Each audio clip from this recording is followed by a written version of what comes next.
IIT JEE और NEET के लिए इस प्रश्न में आप यहाँ देख पा रहे हैं कि ये कैपिटल एम मास का एक प्लैंक है और ये ग्राउंड पे रखा गया है। ग्राउंड और प्लैंक के बीच में फ्रिक्शन नहीं है, यानी ग्राउंड और प्लैंक के बीच में जो है स्मूथनेस है। और इस प्रकार इस प्लैंक के ऊपर small m is equal to capital M, यानी प्लैंक का मास और सिलेंडर दोनों का मास कैपिटल एम है और सिलेंडर का रेडियस 1 मीटर है। ऐसे में सिलेंडर और प्लैंक के बीच में रफनेस है, यानी ये सरफेस जो है रफ है सिलेंडर और प्लैंक के बीच का, और इतना पर्याप्त फ्रिक्शन है कि सिलेंडर इस पर रोल कर सकता है।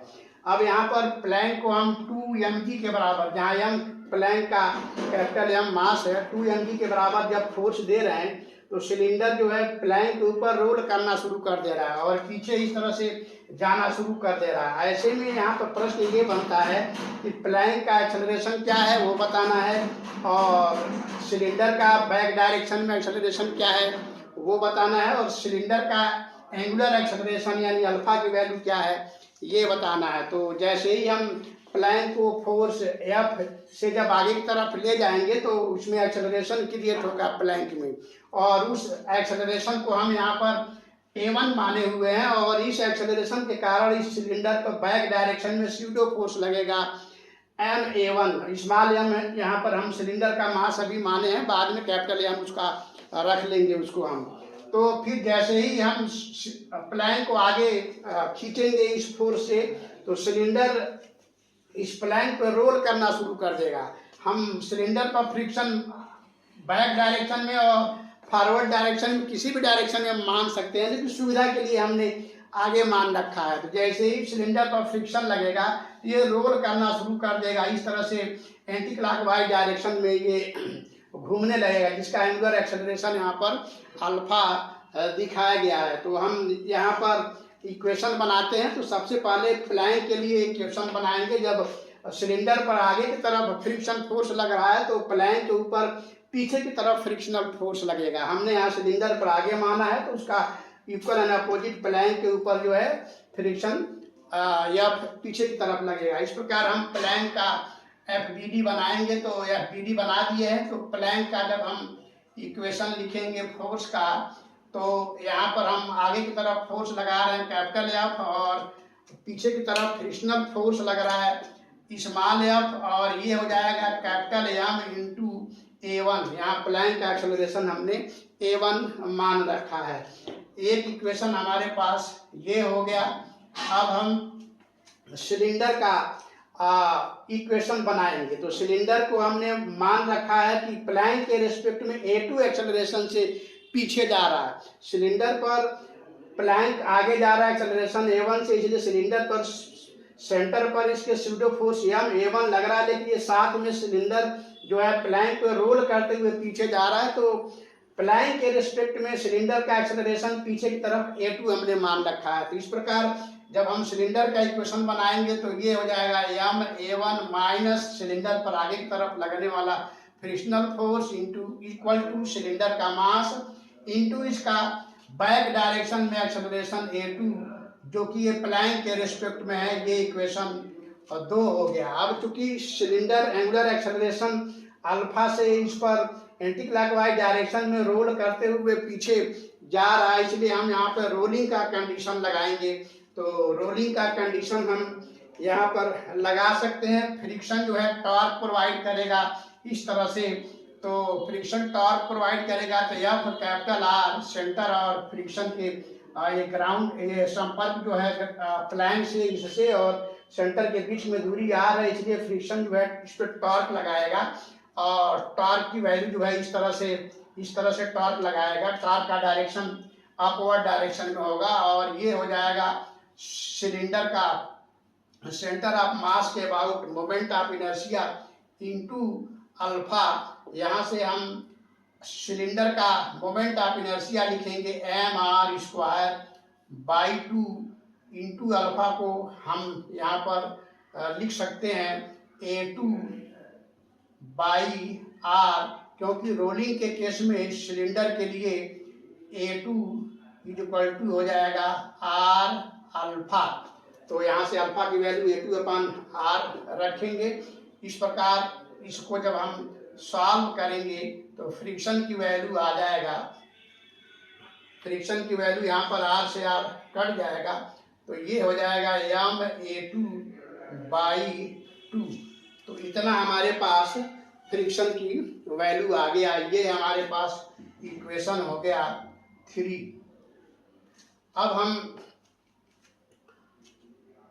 फ्रिक्शन की वैल्यू फर्स्ट इक्वेशन में और सेकंड इक्वेशन में रख सकते हैं। तो अभी सेकंड इक्वेशन में हम फ्रिक्शन की वैल्यू रख रहे हैं, तो ma1 माइनस एफ, एफ की जगह पर लिखेंगे, यहाँ लिख दे रहे हैं F small f equal to ma2, फिर इसको ma1 minus ma2/2 equal to ma2 से यहाँ से सॉल्व करेंगे तो a1 इक्वल टू आ जाएगा 3/2 a2। ये हमें a1 और a2 में रिलेशन मिल गया, 3/2 a2, a1 जो है 3/2 a2 हो गया।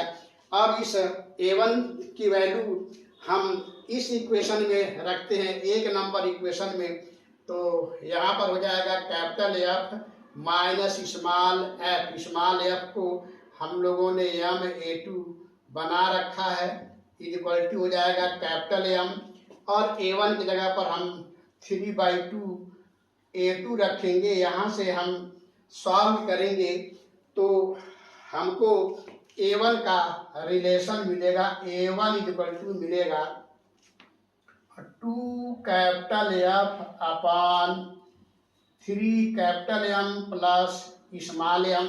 अब सारे वैल्यू दिए हुए हैं तो रख करके यहाँ पे सॉल्व करते हैं। 2 कैपिटल F की वैल्यू दिया है 2 कैपिटल M इंटू जी, और नीचे 3m कैपिटल M, और सिलेंडर का मास भी कैपिटल M दिया हुआ है, तो ये हो गया 3m प्लस कैपिटल M, ऊपर 4m नीचे भी 4m। सॉल्व करेंगे तो ये वैल्यू g आ गया, और g की वैल्यू होता है 10 मीटर पर सेकंड स्क्वायर। इस प्रकार प्लैंक जो है आगे 10 मीटर पर सेकंड स्क्वायर से जाएगा, और इस प्रकार हमें a1 की वैल्यू हम लोगों ने निकाल चुके हैं 3/2 a2, तो यहाँ से a2 हम बनाएंगे, ये हो जाएगा 2/3 a1 2/3, और a1 की वैल्यू है, a1 की वैल्यू हम लोग निकाल चुके हैं 10, तो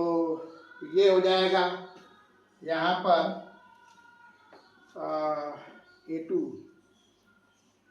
यहाँ सॉरी ये a1 नहीं a2 है, सॉरी a2, तो ये a2 की वैल्यू आ गया 10 मीटर पर सेकेंड स्क्वायर। अब हमें a1 निकालना है, तो a1 हो जाएगा 3/2 a2, तो यहाँ पर हम a1 को लिखेंगे 3/2 a2, और a2 हम निकाल चुके हैं 10। तो अब इसको सॉल्व करेंगे तो ये 3/2 होगा, 3/2। तो जब इसको सॉल्व करेंगे तो 3/2 सॉल्व करेंगे तो 2 से ये कट जाएगा, तो 5 आएगा, 5 यहाँ 15, तो 15 मीटर पर सेकंड स्क्वायर ये आएगा हमारा प्लैंक का एक्सेलरेशन। और यहाँ पे थोड़ी सी गलती हो गई थी, तो यहाँ तक हमने सही लिखा, फिर यहाँ a2 2f/3m प्लस m होगा, तो ये सॉल्व करेंगे तो 10 मीटर पर सेकेंड स्क्वायर आएगा, और a1 हम लोग निकाल चुके हैं 3/2 a2, और a2 10 मीटर पर सेकेंड स्क्वायर, इसमें रख के सॉल्व करेंगे तो 15 मीटर पर सेकेंड स्क्वायर आएगा। इसका मतलब प्लैंक जो आगे जाएगा वो 15 मीटर पर सेकेंड स्क्वायर से जाएगा, और सिलेंडर जो है बैक डायरेक्शन में जाएगा 10 मीटर पर सेकेंड स्क्वायर से। तो काफ़ी अच्छा ये क्वेश्चन रहा। एंगुलर एक्सेलरेशन अगर आप अल्फा निकालना चाहते हैं तो अल्फा की वैल्यू यहाँ से आप निकाल सकते हैं, a2/r, और a2 10 है और r जो है 1 दिया हुआ है, तो ये हो जाएगा 10 रेडियन पर सेकंड स्क्वायर। तो अल्फा की वैल्यू भी सिलेंडर का आ जाएगा 10 रेडियन पर सेकंड स्क्वायर। तो हम उम्मीद करते हैं कि ये क्वेश्चन काफ़ी अच्छे से आपको समझ में आया होगा, और ये बहुत ही इम्पोर्टेंट क्वेश्चन है।